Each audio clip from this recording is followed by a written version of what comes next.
Hey gang, in this video we're going to show you how to cast on. That means getting your stitches onto your needle so you can start your knitting project for real. We'll take you through 4 easy steps. Stab it, strangle it, scoop the guts out, and hang it out to dry. In the previous video we showed you how to make a slip knot. So starting with that slip knot as our first stitch, let's cast on. Step 1. Stab it. Pop your needle through the slip knot from the left to the right and the front to the back, creating a cross with your needles. Step 2. Strangle it.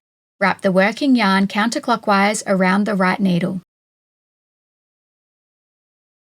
Step 3. Scoop the guts out. Use your right needle to scoop that wrapped yarn down and towards you.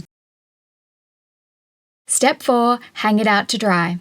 Gently pull that new loop out and place it proudly on your left needle. Give your working yarn a little tug to neaten things up, and just like that, you've cast on your first stitch.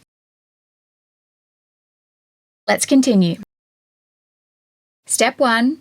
We insert our needle from the left of the stitch closest to the end of your needle, making a cross. Then we wrap the yarn that's attached to the ball around the back needle in a counterclockwise direction.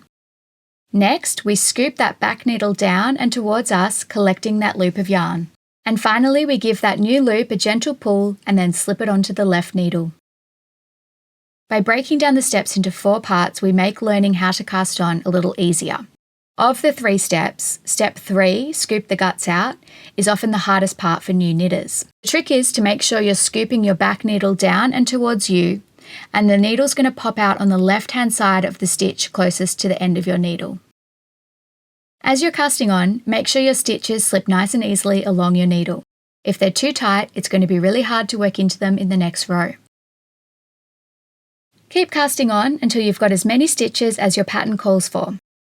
Remember that the slip knot does count as your first stitch. Then give yourself a high five, you are officially a knitter.